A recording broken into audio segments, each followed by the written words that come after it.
Well, so the portal opens today. It's a 16-day orgy of trying to get the bag.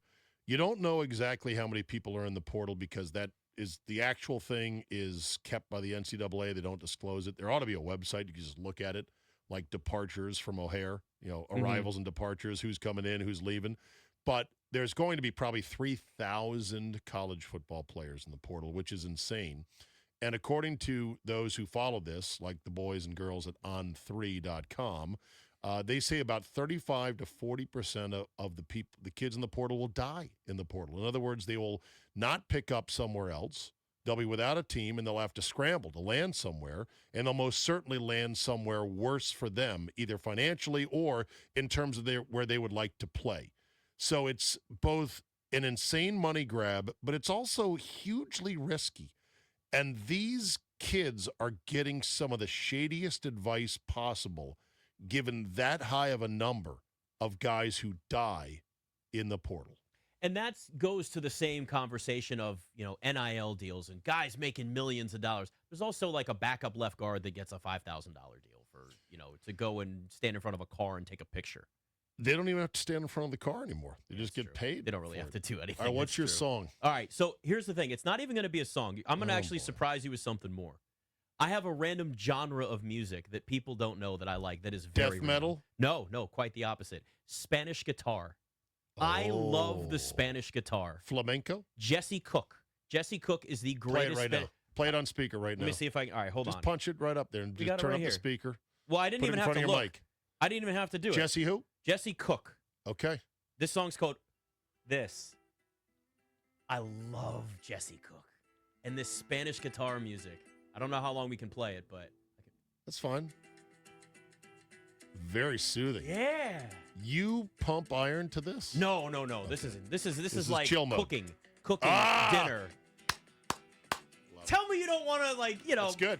It has become when I've been to I'll go and watch live Spanish guitar. I love it. I'll fully admit it. But yes, that's good. That's and good it's not even an embarrassment. Because I looked and I'm like, I have so many random songs that it's all a mess. That is a genre nobody ever thinks about, but I love it. One more thing on NIL. You're covering your face, by the way, on the YouTube stream. Oh, yeah, sorry. People need to see you. All right, one more thing on the NIL stuff. So Trinidad Chambliss, who was unreal last night. Oh yes. Even McElroy was like, he's like playing NBA jams. He's on fire because he made 3 plays in a row that were just jump out of your seat, jaw-dropping awesome. He is lobbying the NCAA for a 6th redshirt medical year because he started out at Division II Ferris College, and he was injured. He had some respiration issues. He couldn't play. He only played like 2 games, basically. Do you know if he were to win this and get a 6th year, because he's really not projected as a first-round pick in the NFL right now. Right.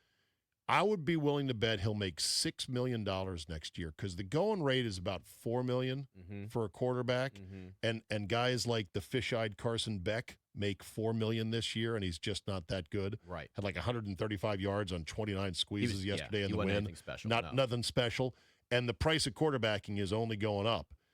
He may go to LSU to follow Lane. That'd be disappointing, especially if Ole Miss goes to the mountaintop and wins. But even if he stays at Ole Miss, they're going to find the money to pay him. He's a $5 million quarterback if he gets this 6th year. Do you know what the current cap number is on his former teammate who's now with the Giants, Jackson Dart?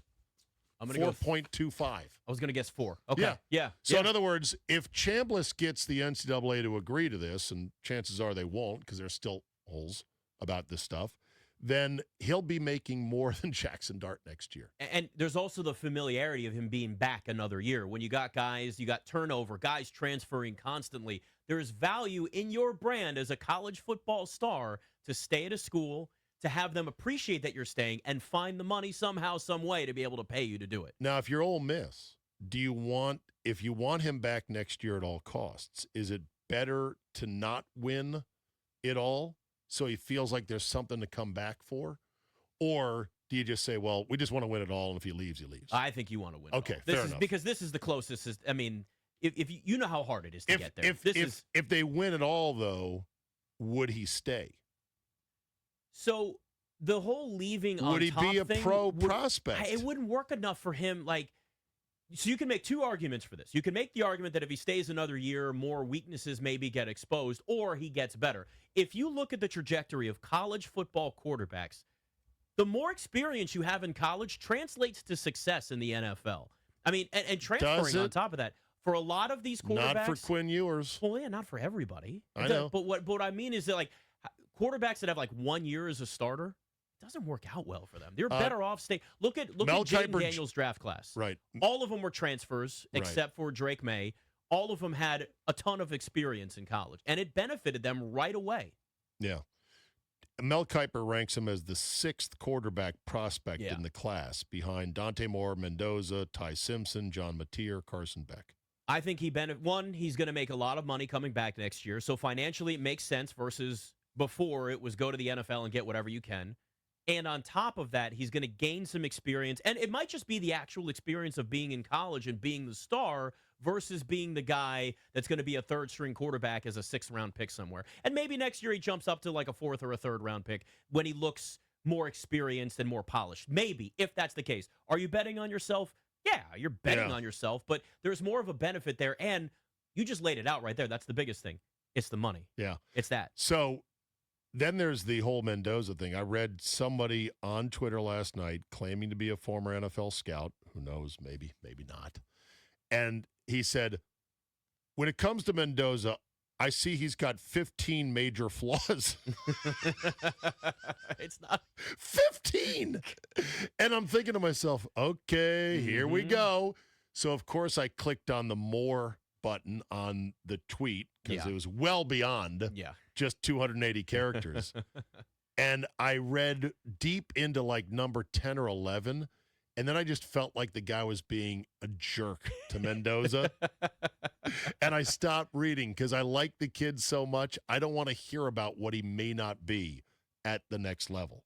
But this guy had 15 reasons why he thinks he's not going to be a good pro quarterback. It's one of the reasons why I find it hard to figure out exactly who I want to root for out of these Final Four teams in the college football playoff, because there's the storylines of Indy. You got to root for Indiana and Ole Miss. Yes, Indiana is my number one. You're not rooting for Miami, are you? But I don't hate Miami right now. This is a program You will that's the been more a you see disaster. Michael Irvin with his belt off. Well, okay, fine. If we get more Michael Irvin and Jason Taylor and there's more of that, then okay, I'll get sick of him probably after this game against Ole Miss. But you got to root for Ole Miss, given that they were abandoned, like you talked about. You got to love Kurt Cignetti and his confidence in what he's done with Indiana, a basketball school. Oregon's been here before, but it's not like Oregon's ever had a program. I like Dan Lanning, and I like that program, and I like what he's built, and I like that he stayed and didn't go to Alabama. But if I got to pick one, I'm going Indiana. I want Indiana to win. I think better for college football, though, is Oregon winning, because that's a bigger blue blood program, and they still need that. If Indiana wins the national championship, what casual college football fan cares about that? You want to have some level of a ringing and emotional bell. It's why, as much as people talk about parity, and parity's great in sports, and you need that one team. You need that team that people love, that people hate. You need the Patriots. You need the Chiefs. You need Alabama. You have to have them so the casual fan either is invested in that game because they love that team, or they're invested in that game because they hate that team, and you don't have it. All right, 800-636-1067. I am all in on Indiana. I want to see them win. Zabe is clearly all in on Indiana, wanting to see them win. You told me I have to root for Indiana, so I feel like you're kind of there now. No, I'm tormented. I kind of want Kiffin to have to suck on lemons and watch the confetti fall on Ole Miss. So you're even more than I wanted for Indiana, and that's tough because I have many Indiana friends. So can we go 60-40 Ole Miss then for you? Is that where you're going? Probably, yes. All right. My desire for vengeance and humiliation on lame kittens outweighs my warm fuzzies for my Indiana friends by about 10%, 60-40. So we'll put you 60-40 Ole Miss. You want to see win. Yes. And then the other two, Oregon, Miami, whatever. Indiana, 100% for me. All in on Indiana.